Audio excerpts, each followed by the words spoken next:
You want a freaking amazing looking TV? It's gonna be OLED. Same with like the phone that you're watching this on right now, probably also an OLED, and it looks friggin' amazing. But for whatever reason on laptops, OLED screens just suck. For whatever reason, they give me really bad headaches when I look at them, and just like white backgrounds and text, not good. Samsung though, thinks that they have fixed that. So this guy right here apparently has the same OLED screen as they have on the S21. Wait, is it S21? I think it was S21 Ultra. S21 Ultra.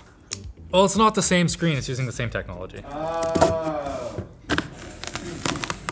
Oh, wow, this is one of the most engineering sample laptops that I have received in a while. Normally they at least like half try. They just threw this in a box. Look at that. Great packing job, guys. There we go. Wait, this doesn't look right. I asked for the 13-inch model.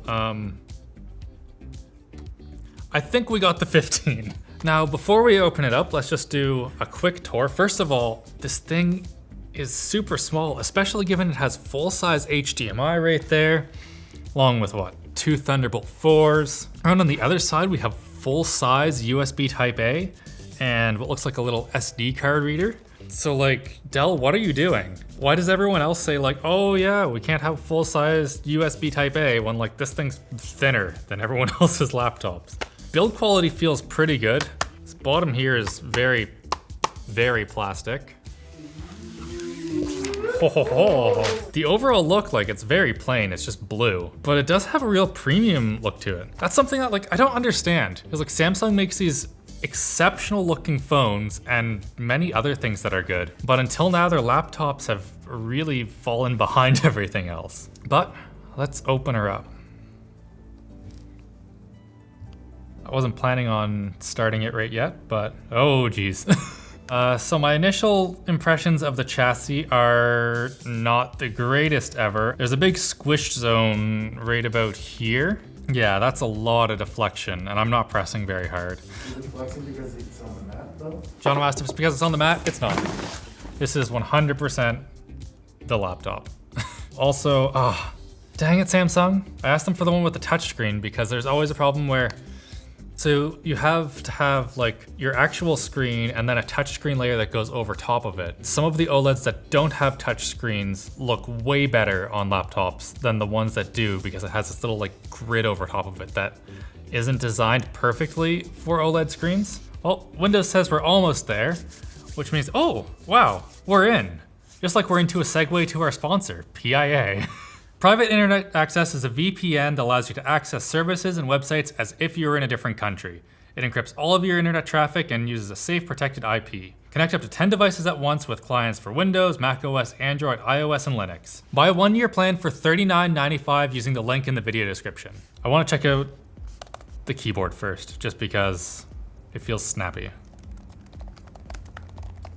This keyboard's a bit of a disappointment because whoever did these switches did an exceptional job. They feel great, they're super snappy. You can probably even hear it like, awesome. Unfortunately, again, the chassis is just a bit too flexy. So getting a really good consistent key feel is difficult when like over here, you're getting like a millimeter or so of deflection every time that you hit it. Anyway, why we're actually here is the display. So let's turn this up. Apparently it's display HDR 500 certified. Yeah, that looked, David, can we turn off the light that's back there? Very glossy display. Wow, okay, there we go. So if you're going to be using this in bright environments, as we just found out, don't buy it. It's terrible. I've never noticed that there's a light back there before when doing laptop stuff. In the top down here, my hands are reflecting in the display and it's just mirror-like. That said, if you plan on using this in a dark room, this looks exceptional. This looks so freaking good. I shouldn't be surprised. It has like something stupid like 1,000,000:1 contrast ratio and it's an OLED display, but at the same time, damn. Actually, where is our charger? I just had Jono plug in the thing because it looks like that the brightness is dropping when you're going to a full white display. So like right now, it's clearly not giving me 500 nits of brightness, whereas it pops a lot more when we have a lot of darker stuff on the display. Play some Crab Rave, I want to see. Nah, just wait. We'll get to Crab Rave, Jono. Just a second. I need to talk about the screen some more. So, although you might be kind of bummed out that on a whole white display you aren't getting that full brightness searing your eyeballs, I kind of like it because in the past, some OLED displays have just been too bright when you have a full white background, and it can kind of give you headaches. So it is nice that it dips a bit, but at the same time, don't use this outside, ever. The uniformity looks pretty good. That's another complaint that I had before on OLED displays on laptops. Like, you get kind of just this grainy look over the whole thing when you have one color. This looks really good. There is a tiny bit of, I guess you could call it oddness, but it's not too bad.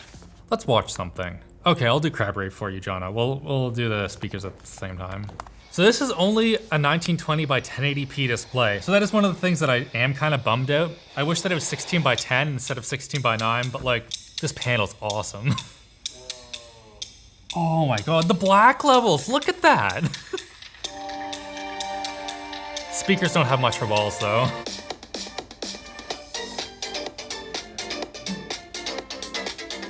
Okay, so the speakers are like fine on that, but I'm actually getting the XPS out here because its display is so freaking good. IPS versus OLED. I believe they're both 500 nits as well, so.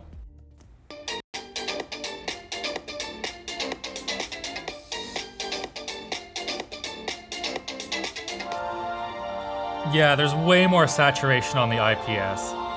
I'll give you a quick little speaker test here as well. This is a Samsung.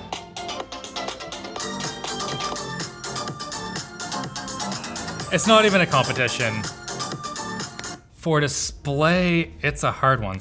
I'm really surprised. I figured that you'd have a noticeably better black levels on the OLED, but the IPS that Dell has here looks exceptional. I feel like that just general display tuning will be the difference between which one of these looks better, but I am very curious about what's actually going on in the Samsung OLED so that it doesn't look like trash. Other OLEDs on laptops, they didn't look good. This one looks exceptional. Let's have a little look, shall we?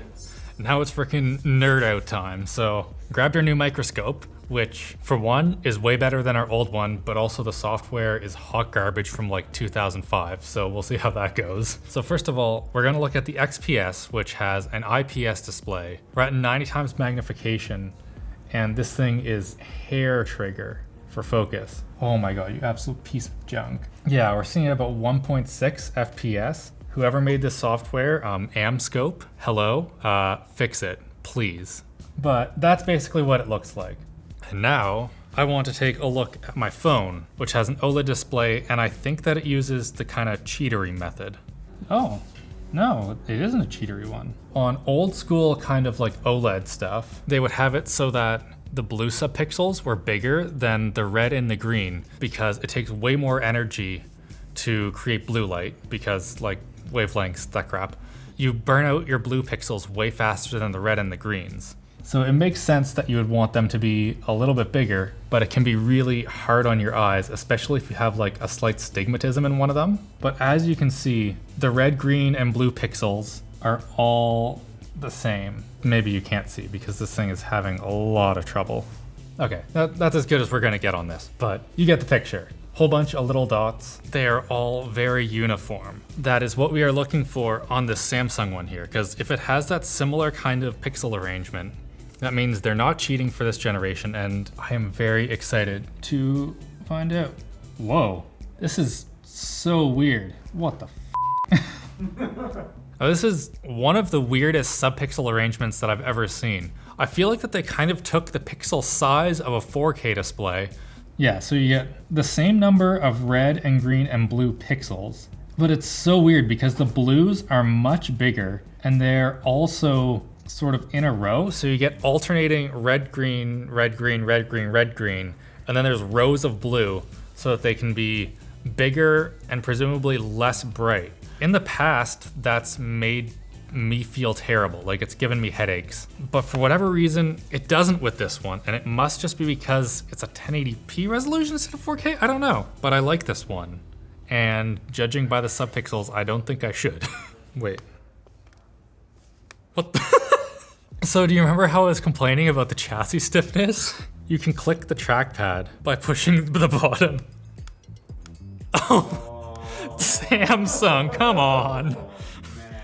But the good news is that Samsung's displays go into everything. Like every single OLED screen in a laptop that's on the market right now, Samsung makes it. This right here, despite me not really wanting to recommend this laptop, it's not terrible, it's pretty light. What's the price on it, Jono? And also, what's the specs? This one right here has, let's see. Oh, see, I can't click the touchpad when I'm holding it in my hand because it's already clicked. Can you click the touchpad by just pressing down on the body? Yeah, I can click the touchpad by just pushing here. I don't have a price. So we don't have a price on this. Yeah, if we have a price, it'll be right here. If it's like not all that expensive, then sure, go for it, I guess. Oh, it's so frustrating.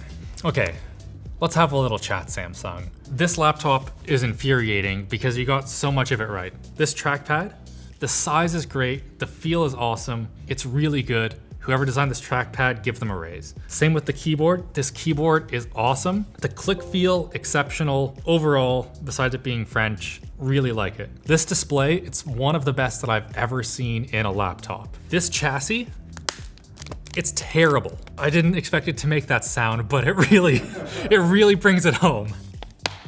Just invest in like, even just a good stamped aluminum chassis, and I would daily drive this laptop because otherwise it is freaking awesome. This is in many ways one of the best laptops that I've looked at in a really long time. It is so light. This display is awesome. I would daily drive it, but I can't. You can't use the trackpad when you're holding it because it's clicked. That's where they're at. I don't know if I went over the specs. It has an i7, 16 gigabytes of RAM.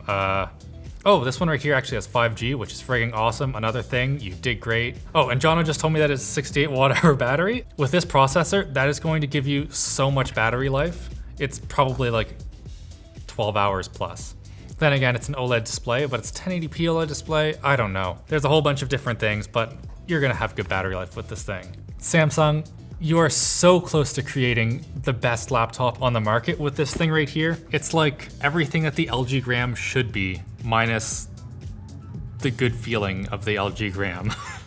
I hope that you enjoyed this. I want to break out the microscope more, and Amscope, if you saw this, fix your webcam. I will use this all the time.